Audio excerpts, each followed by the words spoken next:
But one of the key things, once again, is this occult activity that is going on behind this property. After dealing with it, I actually ended up getting some harassment from going there one time. This was probably about 2 or 3 years ago, when MySpace was still kind of relevant.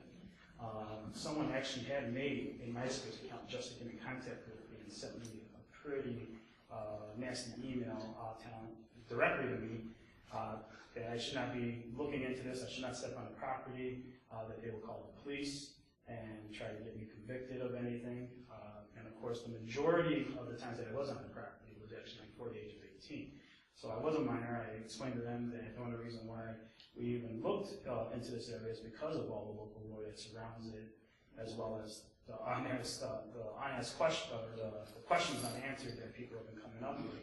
I actually offered them to take me to the right people to get the correct answers about the property, and they denied that. They just kept warning me that I should stay away, and if I do, that something would happen to me.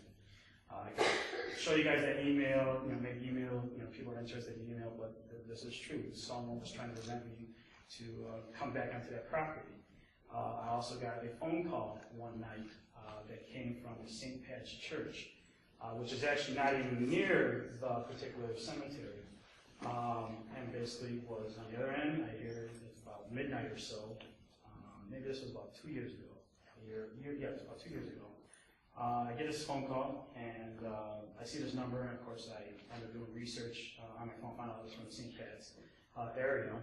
And the person on the other side told me that they needed help right now. They needed to help them right away, and then hung up the phone.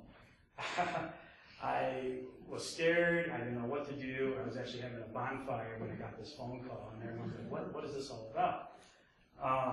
We ended up calling the police. They ended up checking the church out, and no one was in the church that they could tell. No one broke in. As far as I know, it could be just a prank, or it could be someone involved with that letter.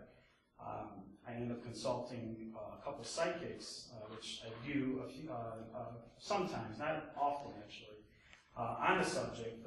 One was kind of off with telling me that the phone call was a member or a family member of the church that died that was trying to get a hold of me.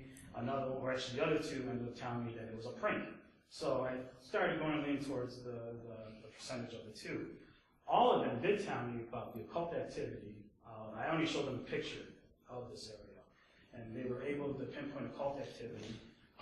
They were able to tell me that there's a possibility that a judge or a lawyer or someone in those ranks is part of this cult, or was part of the cult. As far as I understand, this activity is not as strong as it used to be, and that there was a possibility of a serial killer in the area. This was actually told by a few of the subjects that had dumped some of the bodies. Like I mentioned before, talking with the police officers, and that when I was in that property, they mentioned almost every time that they found someone dead there.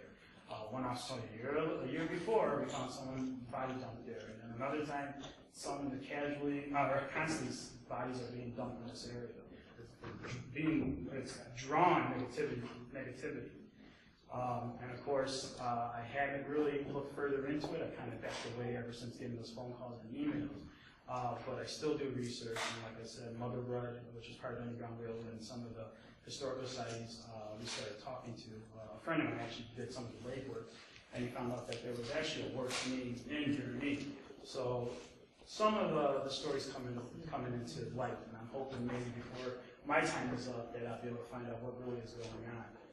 Another researcher tried to do actual research at the courthouse and was pretty much denied trying to find information about the area. So there's obviously something going on here. I'm not saying that it is what it is, but there's something going on here that we all should probably be looking into and trying to find the source there. Here's another one. I actually never got to investigate this house. I've been down this area numerous times. The sticking. Go ahead. Yeah. I didn't even know you had anything over there. You passed there. Oh my God. I was going to ask about this. When I was in high school, I had kids with, big adventure, go driving down this road, and all some people say, see flashing lights when they last in the mansion, and then see disappearing cars. It's actually very much what I heard. Well, yeah, pretty much the same thing. The stories haven't changed. Located in Blue Valley, Illinois, off of Cherry Valley Road, George and Cecilia Stickney bought the English country house in the middle of the 1800s. They chose such an isolated place for the peace and quiet and for their spiritualistic activities. If you ever go through Blue Valley in that area, it is very nice. It is very quiet. I can see why they would want to move in there. Actually, from when I did some research on the population, a lot of people who live in that area are making like $100 grand a year. Not everyone there, but a good portion of the people that live there actually have some money. Where's Bull Valley? Bull Valley's just west of McHenry. You could actually get to it off of 31 and Bull Valley Road would be one entrance points. 120 actually. Crystal Lake Avenue and Yes, that is also well. Bull Valley, and then you go by a little bit, and it's. But is anybody living there? Yeah, actually, yes, there is. Oh, looks empty. There, what's going on there is it has become the town hall and police department for Blue Valley Police. As devout practitioners of spiritualism, the Stickneys insisted on adding distinctive features into the design of the house. These features, they assured the architects, would assist them when holding seances and gatherings at the property. Since the seance would be held quite often, they specified that the house should have no square corners in it.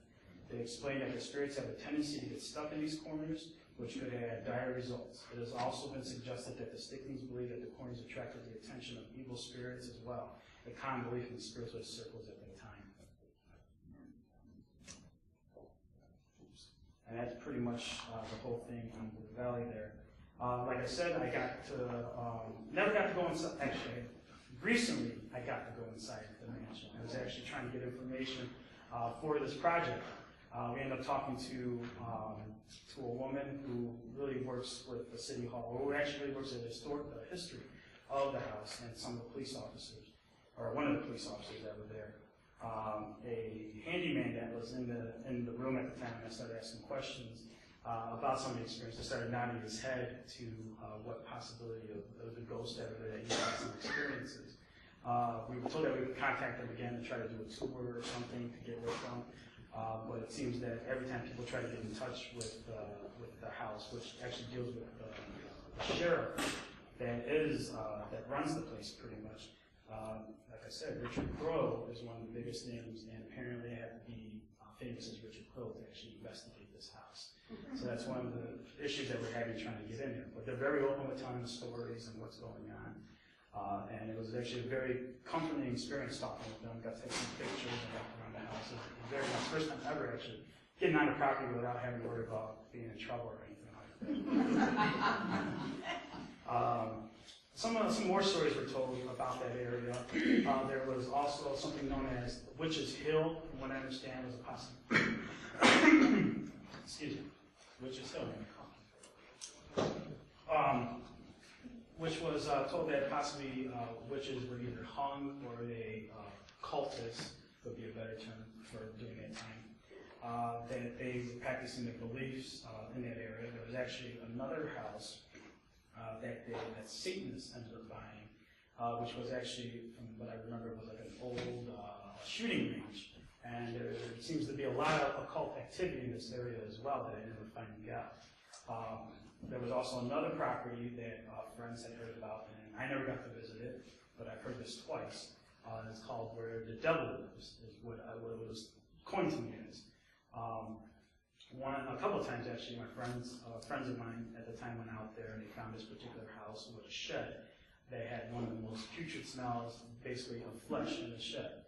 The cops ended up coming. If you go to Blue Valley, if you're in the car on the road, someone's going to know you're not in that area. So the cops came very quickly, time to get out. They went back there again, and they felt this dread from them. They were also chased out of Blue Valley by a pickup truck, and another experience of being chased out happened as well. A friend of mine whose mother was looking into buying a house there, this is an interesting experience. They were buying a house which was close to this particular area. And from what I remember, the friend was looking onto the pond and she said she saw a little girl on a boat near one of the docks area. I can't remember where there is a pond in Bull Valley or a lake, but apparently there is. And it was near this particular area of this Devil's House and the Stickney Mansion.